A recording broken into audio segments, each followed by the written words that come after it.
히브리서 9장 13절부터 14절까지 말씀을 함께 나누고자 합니다. 히브리서는 구약의 제사 제도와 또 신약의 예수 그리스도의 사역을 아주 자주 대조합니다. 특히 히브리서 8장, 9장, 10장은 옛 언약과 새 언약, 또 땅의 성소와 하늘의 참 성소, 그리고 반복되는 동물 제사와 그리고 예수 그리스도 그 완전한 희생 제사를 대조합니다. 이런 대조와 논증의 맥락에서 오늘 본문은 죄와 유혹으로 고뇌하는 이 땅의 신자들을 향해 그리스도의 피, 그 보혈의 능력을 의지하도록 권면하고 있습니다. 먼저 구약의 제도가 언급되는데요. 13절에서 하나님께서 친히 제정하시고 명하신 구약의 제사와 정결 제도를 언급합니다. 이 제사와 정결 제도는 이스라엘 백성이 하나님께서 구별하신 공동체로서의 그 거룩함을 유지하도록 하는 그런 기능을 가지고 있었습니다. 이것을 보여주는 대표적인 두 가지가 염소와 황소의 피, 그리고 암송아지의 제입니다. 염소와 황소의 피는 구약의 제사 제도에서 속죄를 위해서 사용되었습니다. 대제사장은 자신과 자신의 집을 위해서 죄를 속하기 위해서 수송아지 피를 속죄소에 뿌렸습니다. 그리고 이스라엘 백성을 위해서는 염소의 피를 뿌려서 그들의 죄를 속하였습니다. 그리고 이어서 나오는 암송아지의 제, 이것은 구약의 정결 의식에서 부정하게 된 사람, 그 부정하게 된 사람의 문제를 다루는 것이었습니다. 붉은 암송아지를 제사장이 진 밖에서 태웁니다. 그리고 그 죄를 보관합니다. 그리고 흐르는 물과 함께 그릇에 담아 섞어서 그것을 장막 그리고 모든 기구와 부정하게 된 사람에게 뿌려서 정결하게 했습니다. 히브리서의 기자가 이것들을 언급한 의도는 이런 구약의 제사와 정결 의식에서 볼 수 있는 죄를 속하고 부정을 제거하는 일, 이것에 대해서 우리가 함께 생각해보자 하는 의도였습니다. 정결 의식의 효력은요, 분명한 목적을 가지고 있었습니다. 예를 들면 시체 접촉으로 인해서 부정하게 된 그런 사람이 그 육체를 정결하게 하고 거룩하게 되어서 하나님을 섬길 수 있게 하는 자격의 회복, 그것이 목적이었습니다. 사실 이 목적은요, 14절에서 깨끗하게 하고 하나님을 섬기게 하는 이것과 상응합니다. 즉, 구약의 정결 의식이든 또 신약의 그리스도를 통한 정결이든 하나님께서 마련해 주신 정결이라는 것은 마치 우상숭배에서 신을 달래거나 복을 얻거나 건강을 얻기 위해서, 재앙을 피하기 위해서가 아니라 하나님께서 마련해 주신 정결은 부정하게 된 자를 하나님께 나아갈 수 있는 자로 회복하고 하나님을 섬기게 한다는 공통된 지향점이 있었습니다. 다만 그런 공통점과 달리 정결의 범위 그리고 그 정결의 수준, 섬김의 수준은 달랐습니다. 동물의 피는 육체를 정결하게 했고 그리스도의 피는 양심을 깨끗하게 한다라고 본문은 말하고 있습니다. 구약의 정결의식은 성막의 거룩한 곳에 접근할 수 없게 하는 그 육체의 부정, 그것을 제거해서 하나님을 섬기게 하는 것이었고, 그리스도의 희생제사는 우리의 양심의 부정을 깨끗하게 하여서 하나님을 섬기게 하는 것이었습니다. 그럼 여러분, 양심의 부정이 무엇일까요? 히브리서의 수신자들은 어떤 사람들이었냐면 구약의 신앙 체계를 배경으로 살아온 그런 사람들이었습니다. 그런데 이제 예수 그리스도를 믿는 사람들이었던 거죠. 그리고 그들은 그리스도를 믿는다는 이유로 비방과 환난, 갇히거나 소유를 빼앗기는 일들을 겪어야 했습니다. 그래서 이들에게는 예수를 계속 믿으면 박해를 받으니 그렇다면 익숙한 구약의 제사 체계로 돌아가면 되지 않을까, 이런 유혹이 있었던 것이죠. 그런데 이것에 대해서 히브리서의 기자는 안 된다라고 말하는 거예요. 구약의 예물과 제사로는 양심의 정결을 이룰 수 없기 때문이다 라는 것입니다. 히브리서 9장 9절에서 10절 말씀에 이에 따라 드리는 예물과 제사는 섬기는 자를 그 양심상 온전하게 할 수 없나니 이것은 먹고 마시는 것과 여러 가지 씻는 것과 함께 육체의 예법일 뿐이며, 육체의 정결일지언정 양심의 정결은 이룰 수가 없다라는 것입니다.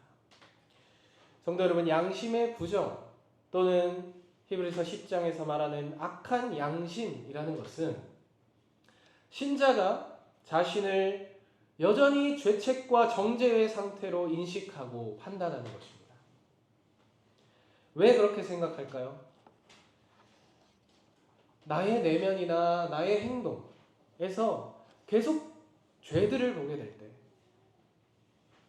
마음 깊은 곳에 이런 질문이 살아나는 것이죠. 나는 정말 하나님 앞에서 받아들여진 사람인가? 내 죄가 정말 해결되었는가?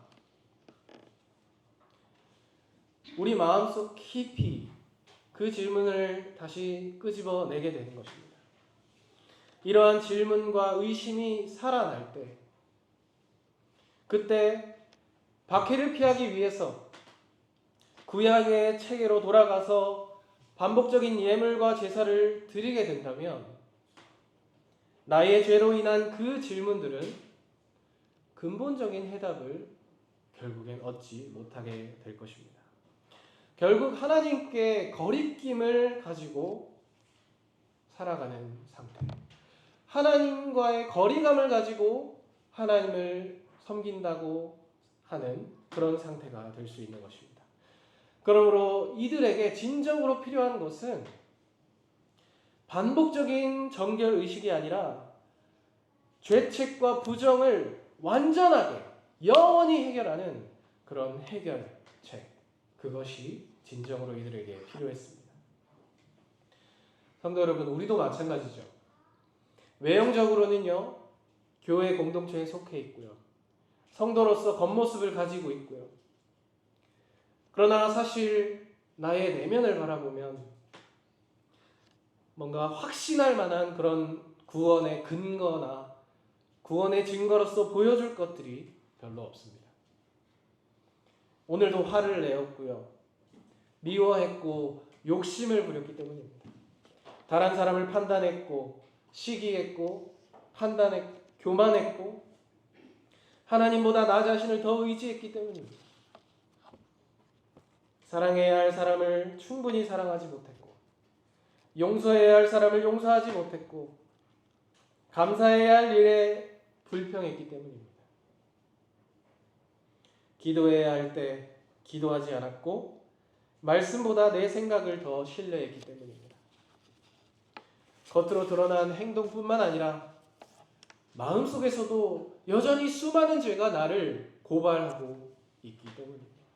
그럴 때 잘 와닿지 않는 그리스도의 피, 그것만을 의지하기보다 나의 교회 출석, 나의 봉사, 나의 기도, 나의 말씀 생활, 나의 특별한 경험이나 나의 열심과 같은 것들을 발판 삼아서 하나님께 나아가려 할 수가 있는 것입니다.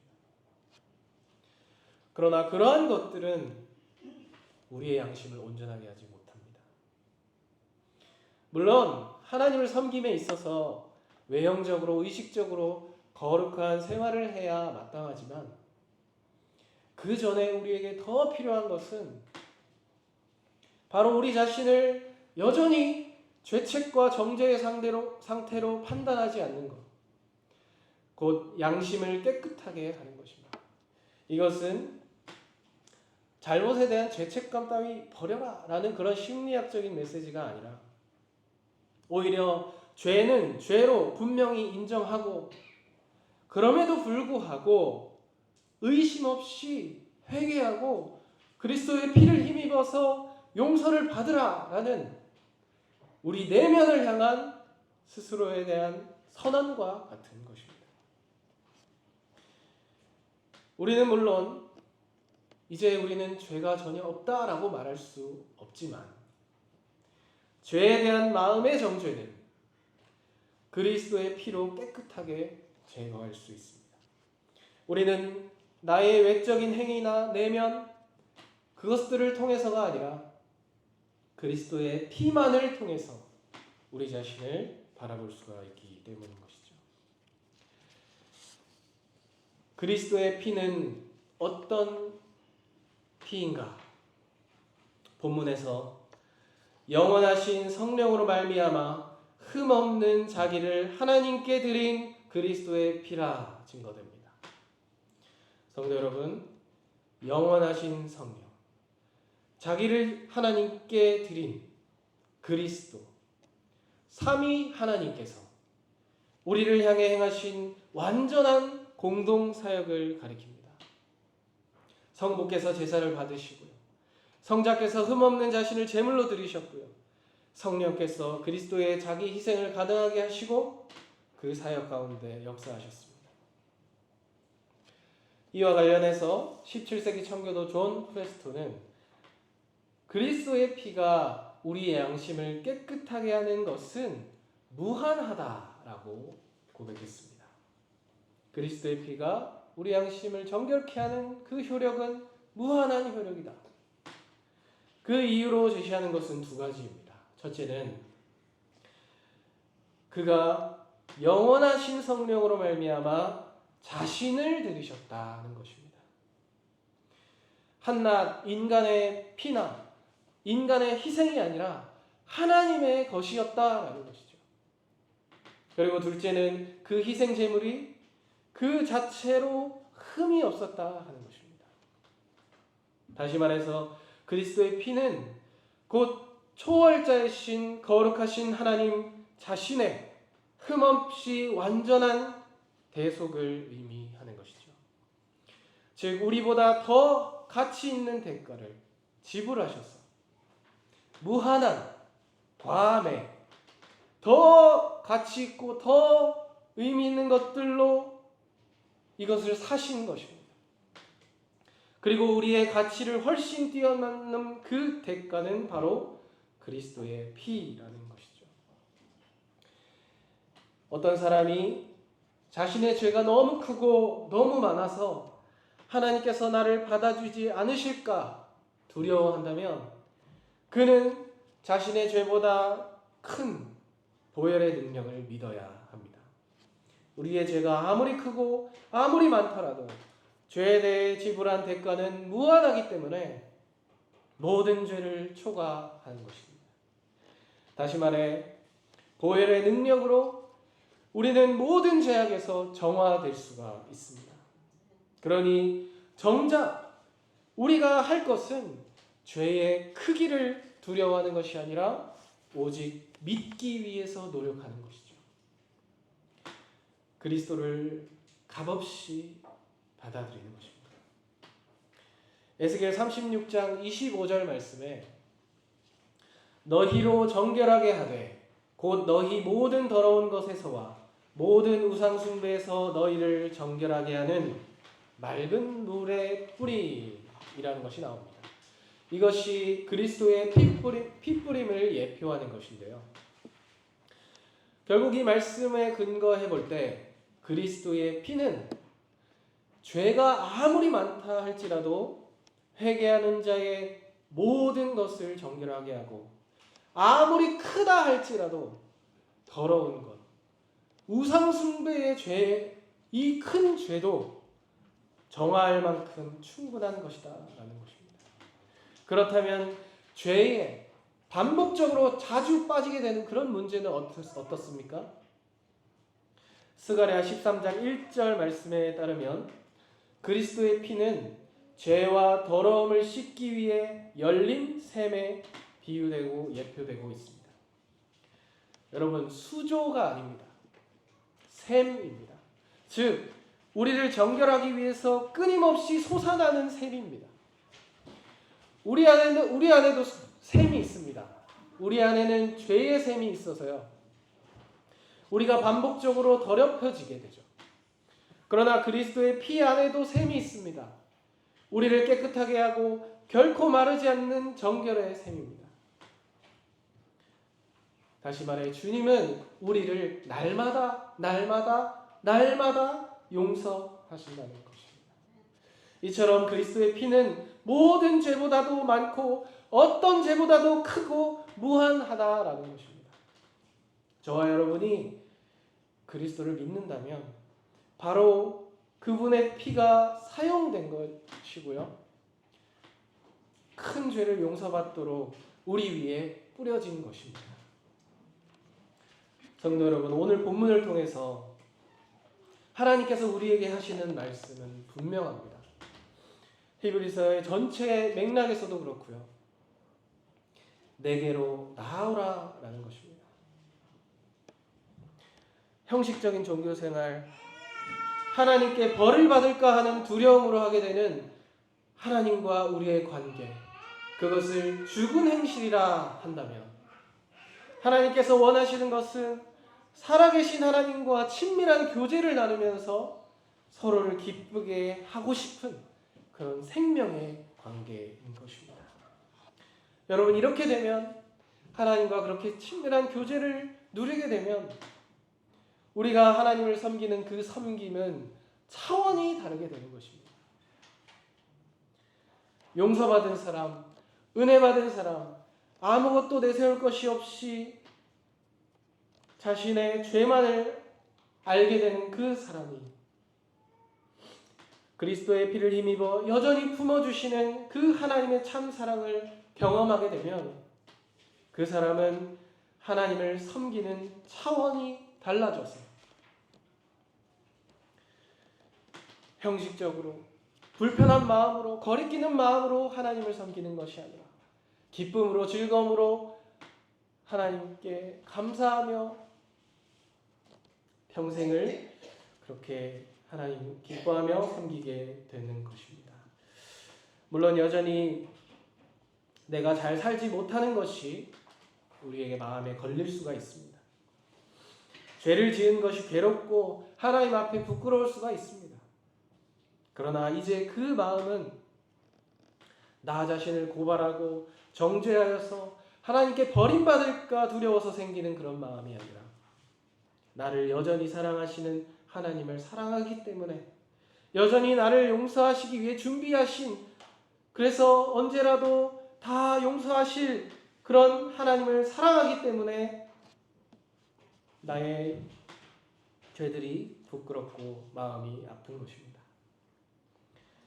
사람들은 자신들의 신에게 나아갈 때 자신만의 무언가를 가져야 된다라고 생각합니다. 그러나 성도 여러분, 우리 하나님 그렇지 않으십니다. 하나님은 그분 자신의 사랑을 바라보시며 우리를 사랑하십니다. 우리도 그렇게 하는 것이죠. 하나님의 사랑과 자비와 은혜를 바라보고 여전히 사랑해 주실 하나님께 담대히 나아가는 것입니다. 그것이 깨끗한 양심으로 살아계신 하나님을 섬기는 것입니다. 하나님을 섬기는 삶의 근거, 그리스도의 피, 그 보혈 아래에서 마음과 뜻과 힘을 다해 하나님을 사랑하시는 저와 여러분 되기를 우리 주님의 이름으로 간절히 소망합니다. 기도하겠습니다.